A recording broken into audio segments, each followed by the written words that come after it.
तो बच्चों, मैं डॉक्टर सुनीता नंदल कक्षा 11th के लिए पथिक कविता के वस्तुनिष्ठ प्रश्न लेकर आई हूँ। कविता का नाम है पथिक। कवि हैं राम नरेश त्रिपाठी। कविता है पथिक। प्रश्न देखिएगा। पथिक कविता, पथिक शीर्षक कविता किस कवि द्वारा रचित है? राम नरेश त्रिपाठी। कविता कौन सी है? पथिक। कवि कौन है? राम नरेश त्रिपाठी। त्रिपाठी का जन्म कब हुआ था? सन 1881 में। कब हुआ था? 1881 में। किसका? राम नरेश त्रिपाठी का। कविता कौन सी है? पथिक।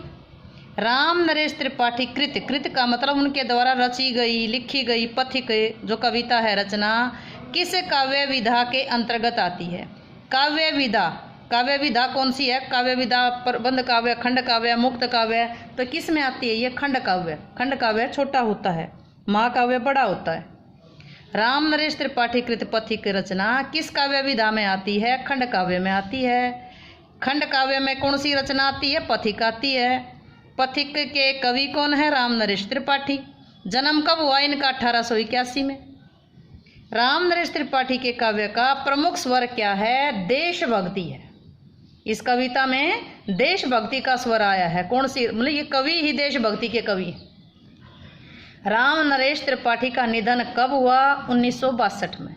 जन्म कब हुआ? 1881 में। मृत्यु कब हुई? 1962 में। यानी कि सीधी सी बात, 1881 में तो जन्म हुआ और 81 साल के थे तब 1962 में इनकी मृत्यु हुई। 1881 तो याद रहेगा। 1881 में जन्म हुआ, 81 साल के हुए तब उनका निधन हुआ, यानी कि 1962 में। राम नरेश त्रिपाठी द्वारा संपादित प्रमुख पत्रिका का नाम क्या है? बानर, जिसको संस्कृत का शब्द है बानर। बाल पत्रिका थी, छोटे बच्चों के लिए पत्रिका थी बानर का मतलब बंदर।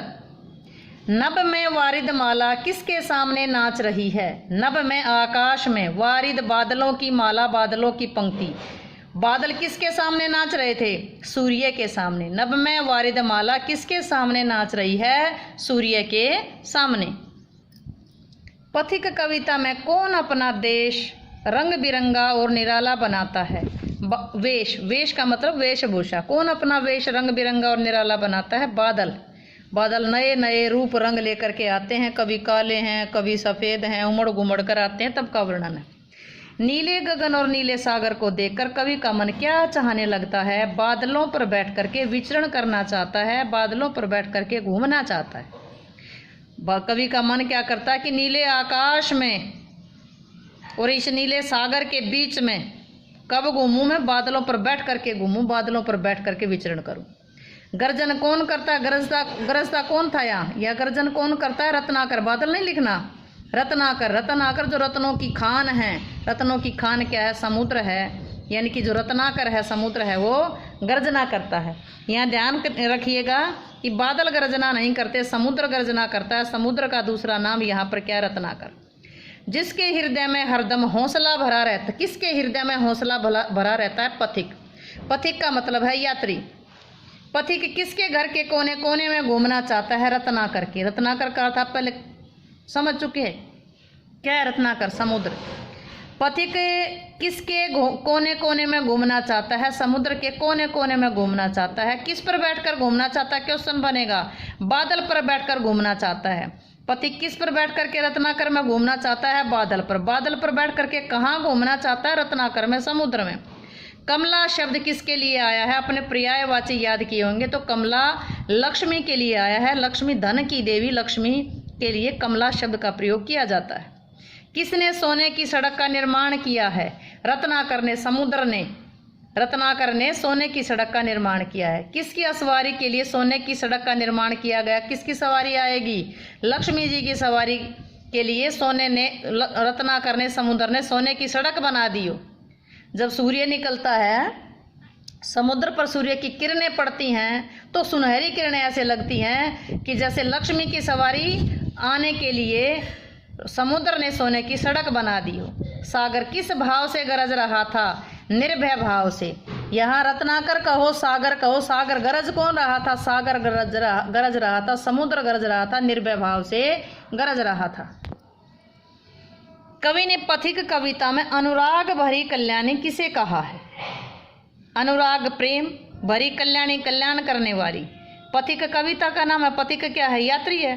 कवि ने पथिक कविता में अनुराग भरी कल्याणी किसको कहा? अपनी प्रियतमा को कहा, अपनी प्रेमिका को कहा है। कवि के अनुसार प्राणी कहाँ सबसे अधिक सुख प्राप्त कर सकता है? प्रकृति के साहचर्य में। साहचर्य होता है प्रकृति के साथ, साहचर्य साथ में, प्रकृति के साथ प्राणी सबसे ज्यादा सुख अनुभव कर सकता है। आधी रात के समय संसार को कौन सी वस्तु ढक लेती है? अंधकार। आधी रात के समय क्या छाएगा? अंधकार, अंधेरा।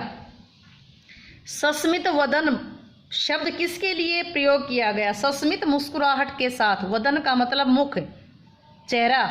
सूर्य का जिक्र है यहाँ। सस्मित वदन किसके लिए प्रयोग किया गया है? सूर्य के लिए।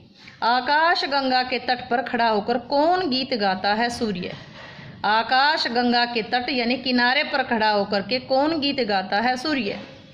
किसे देखकर वृक्ष अपने तन को पत्तों से सजा लेते हैं? किसे देख करके वृक्ष अपने तन को, अपने शरीर को पत्तों से सजा लेते हैं? सूर्य को देखकर। पक्षी किसे देखकर चहक उठते हैं? प्रातःकालीन सूर्य को, निकलते सूर्य को देख करके। प्रातः काल के, सुबह के सूर्य को देख करके पक्षी चहक उठते हैं। पक्षियों की जो बोली है उसको चहकना कहते हैं। आत्म प्रलय किसका होता है? आत्म प्रलय पथिक का होता है, यात्री का होता है। कवि ने पथिक नामक कविता में किसके प्रेम की कहानी लिखी है? प्रकृति के प्रेम की। किसके प्रेम की? प्रकृति के प्रेम की। कवि के मन में क्या बनने की इच्छा उत्पन्न होती है? अक्षर, अक्षर तथा वाणी। यानी कि प्रकृति का जिक्र करूँ तो मैं उसकी अक्षर, अक्षर या वाणी बनूं। किसकी प्रेम कहानी का? यानी कि कवि की इच्छा है कि मैं प्रकृति का वर्णन करने के लिए, उसकी प्रकृति की प्रेम कहानी लिखने के लिए उसका एक एक अक्षर तथा एक एक वाणी बन जाऊं। उम्मीद है कि आपको ये प्रश्न समझ आए होंगे। प्रश्न समझ आए हों तो वीडियो को लाइक करें, शेयर करें, चैनल को सब्सक्राइब करना ना भूलें।